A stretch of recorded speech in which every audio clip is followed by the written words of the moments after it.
Kerajaan Awan. Setelah mendengar kabar bahwa Putri Jiali dipaksa pulang oleh Raja Jiaxin, Xiao Tian tak bisa menahan diri untuk segera menolongnya. Dia pergi keluar kerajaan atas izin ayahnya. Letak Kerajaan Awan ada di sebelah barat kota Sanlong. Dia pergi ditemani Huang Li dan beberapa prajurit. Awalnya Xiao Tian menolak dikawal prajurit. Tetapi karena Huang Li memaksa ikut, atas permintaan Jenderal Huang Cheng, Xiao Tian menerima pengawalan 10 prajurit dari keluarga Huang.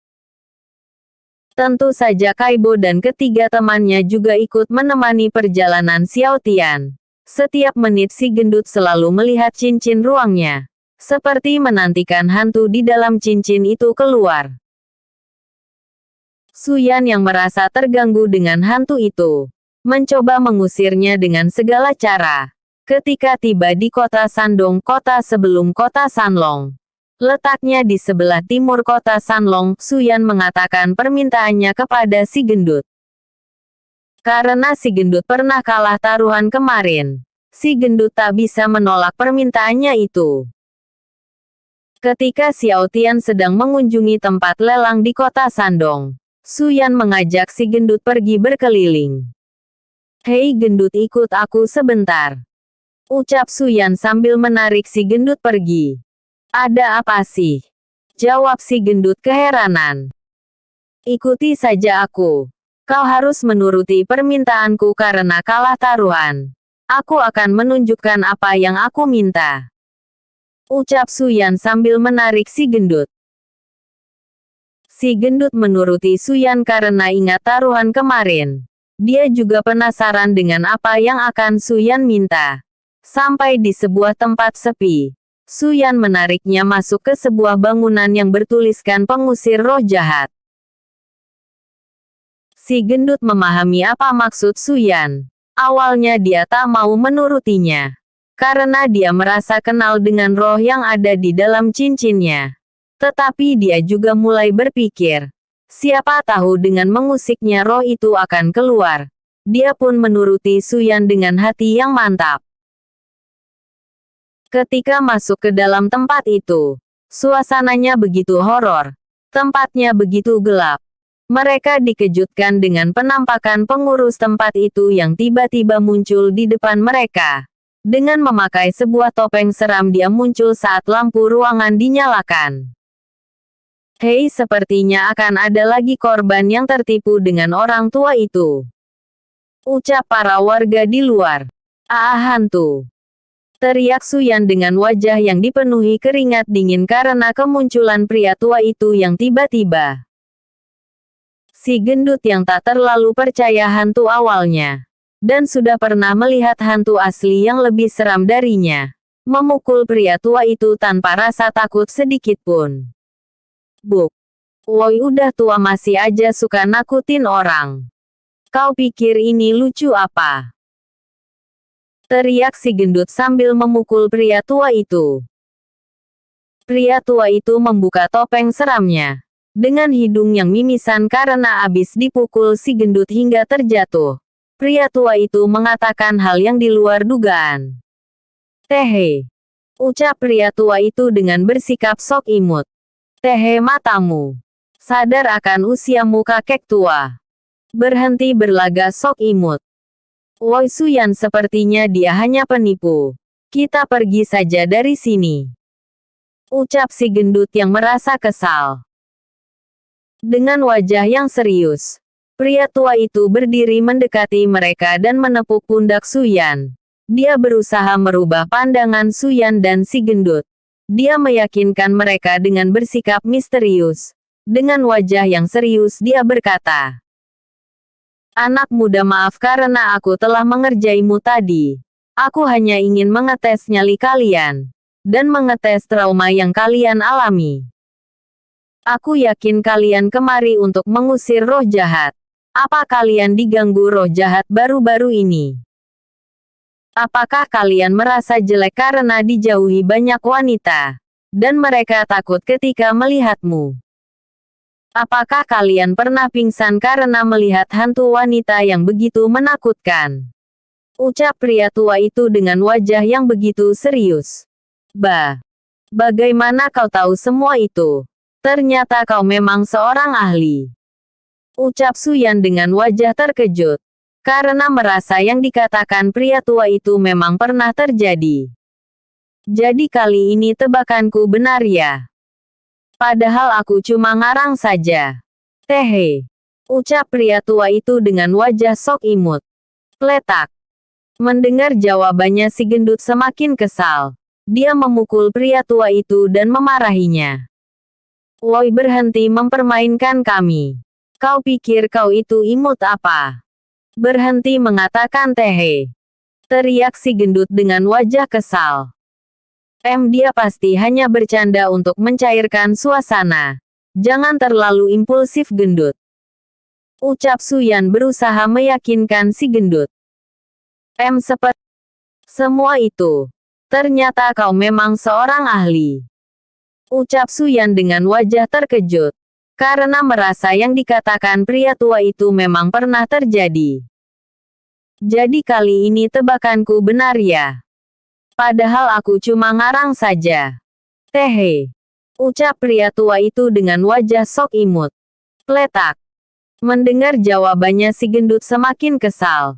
Dia memukul pria tua itu dan memarahinya. Woi, berhenti mempermainkan kami. Kau pikir kau itu imut apa? Berhenti mengatakan Tehe. Teriak si gendut dengan wajah kesal. Dia pasti hanya bercanda untuk mencairkan suasana. Jangan terlalu impulsif gendut. Ucap Suyan berusaha meyakinkan si gendut. Seperti yang diharapkan darimu anak muda. Kau berpikiran lebih cerdas dibandingkan si gendut ini. Aku hanya mencoba mencairkan suasana. Ucap pria tua itu dengan wajah serius. Katakanlah apa masalah kalian dan kenapa menemuiku. Tehe. Ucap pria tua itu dengan wajah sok imut. Suyan menahan si gendut yang ingin memukul pria tua itu. Si gendut merasa kesal dengan tingkah pria tua itu hingga ingin memukulnya. Tapi Suyan menahannya karena percaya pada omongan pria tua itu. Hei, lepaskan aku. Aku ingin memukul pria tua ini. Dia berlagak sok imut. Dan tak sadar akan umurnya. Biarkan aku memukulnya. Teriak si gendut sambil berusaha melepaskan pegangan Suyan. Diamlah dan dengarkan kakek tua ini. Apa kau lupa dengan permintaanku? Aku ingin kau menuruti semua perkataan pria tua ini. Apa kau lupa janji dari taruhan itu? Ucap Suyan sambil meyakinkan si gendut. Si gendut tak bisa mengelak. Karena kalah dalam taruhan kemarin. Dia terpaksa menuruti permintaan Suyan. Kakek tua, bisakah kau bantu kami mengusir roh jahat di dalam cincin miliknya? Ucap Suyan. Itu mudah. Si gendut itu cukup menari di luar sambil mengucapkan mantra. Aku akan mempraktekkan tariannya. Sambil mengatakan mantranya. Ucap pria tua itu. Pria tua itu membungkukkan badannya. Dan menggoyangkan pantatnya seperti gaya seekor bebek yang menggoyangkan pantatnya saat berjalan. Dengan pose memalukan itu dia berkata. Aku gendut. Bosan hidup. Jangan dekati aku, dut-dut. Dia mengulanginya hingga 3 kali. Suyan menganggapnya dengan serius. Dia meminta si gendut mempraktekkannya. Si gendut pasrah karena dia kalah taruhan. Suyan akan kubalas kau 10 kali lipat setelah ini selesai. Ucap si gendut. Si gendut membungkukkan badannya dan menggoyangkan pantatnya. Dengan keras dia mengatakan mantranya. Aku gendut. Bosan hidup. Jangan dekati aku, dut-dut. Para warga yang lewat tertawa akan kejadian itu. Salah satu bocah bertanya kepada ibunya karena merasa heran. Ibu, apa yang dilakukan paman itu? Jangan dilihat nanti matamu rusak. Dia hanyalah pria bodoh yang telah ditipu orang tidak waras. Kalau besar nanti jangan jadi seperti dia ya. Ucap ibu bocah itu. Dengan wajah yang menahan malu si gendut terus mengatakan mantranya sambil menggoyangkan pantatnya. Aku gendut. Bosan hidup. Jangan dekati aku dut-dut. Sial, sampai berapa lama aku harus mengatakan semua ini pria tua? Teriak si gendut. Karena kau berteriak, kau harus mengulanginya lagi hingga 2 jam. Ucap pria tua itu dengan wajah serius. Tehe. Ucap pria tua itu dengan wajah sok imut. Brengsek. Pria tua ini mempermainkanku. Pikir si gendut. Semangat, aku mendukungmu gendut. Ucap Suyan. Tak lama kemudian dari cincin ruang itu keluar sesosok hantu menakutkan. Beraninya kalian mempermalukan Mas Endutku. Teriak hantu itu dengan mode seramnya. Melihat hantu yang menakutkan, pria tua dan Suyan langsung pingsan ketakutan. Ha! Hantu! Teriak mereka sebelum pingsan. Ha! Hantu! Teriak para warga yang melihat kejadian itu. Semua warga di sana lari ketakutan. Hahaha, pengusir hantu macam apa kau ini? Masa pengusir hantu takut dengan hantu? Ucap hantu wanita itu. Si gendut dengan wajah kesal memandangi hantu itu. Hantu itu kembali ke mode cantiknya. Dia berubah menjadi berwajah seperti seorang dewi yang turun dari surga. Si gendut tak terkejut atau terpesona dengan kecantikannya. Dia malah terlihat kesal dan berteriak kepadanya. Kau ini kenapa baru keluar sekarang? Aku sangat mengkhawatirkanmu tahu. Kupikir kau lenyap di dalam cincin ruangku. Syukurlah kau baik-baik saja. Ucap si gendut sambil meneteskan air mata. Mas Endut kok nangis? Maaf deh kalau aku lama munculnya. Abis takut Mas Endut lari dariku. Aku gak mau menakuti Mas Endut. Dan juga gak mau diusir Mas Endut. Ucap hantu wanita itu dengan mode cantiknya. Apakah kau sudah mengingat sesuatu? Apakah kau ingat namamu? Apakah kau bisa katakan penyebab kematianmu? Tanya si gendut sambil menghapus air mata di wajahnya. Aku tak mengingat apapun. Aku hanya merasa kalau aku mengenal Mas Endut. Entah kenapa kalau dekat dengan Mas Endut aku merasa nyaman. Ucap hantu wanita itu. Katakan padaku kalau kau mengingat sesuatu. Ucap di gendut. Oke Mas Endut. Tehe. Ucap hantu wanita itu dengan nada sok imut. Mendengar kata Tehe mengingatkan dia dengan hal memalukan yang dia lakukan. Si gendut menyuruh hantu itu berhenti mengatakan Tehe. Tolong jangan ucapkan kata Tehe di depanku lagi. Itu mengingatkanku akan masa kelamku. Oh iya, ingatlah mulai sekarang namamu Huanran. Aku akan memanggilmu dengan nama itu.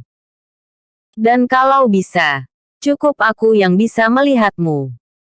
Ucap si gendut dengan wajah yang memerah karena masih merasa malu akan kejadian tadi. Oke Mas Endut.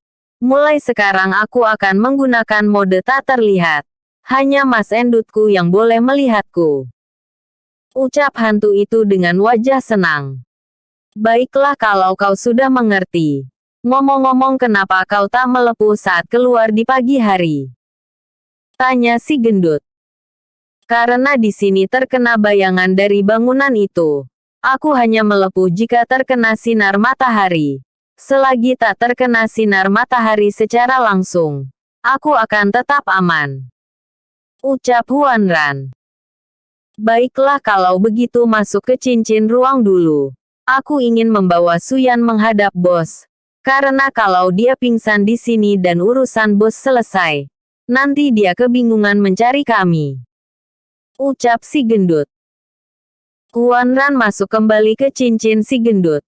Si gendut menggendong Suyan dan membawanya ke tempat pelelangan untuk dilelang. Untuk menghadap Xiao Tian.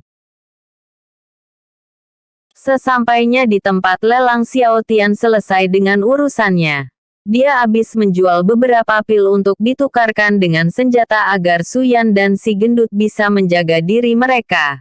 Dia memberikan pedang agar mereka tak bertarung dengan tangan kosong lagi. Karena menurut ucapan Dewa Petir, kalau dia mengejar Putri Jiali pasti akan menghadapi kematian. Oleh karena itu dia memberikan perlengkapan senjata kepada para teman-temannya.